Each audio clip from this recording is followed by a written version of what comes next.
kid could relate to.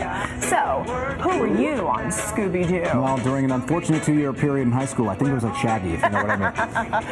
Looking for Scooby snacks. Always on the hunt. Who were you? I don't know, but somebody said Daphne, which I think is a compliment. Thank you. Go. All right, the 80s brought us a whole new breed of cartoon characters. They were tiny and they were cute and they were blue. Enter the Smurfs. Believe it or not, a little known fact about the Smurfs here for you. They weren't created in America. They were actually created in Belgium, and they first appeared in a comic strip in 1958. Really? Wow, there's Papa Smurf.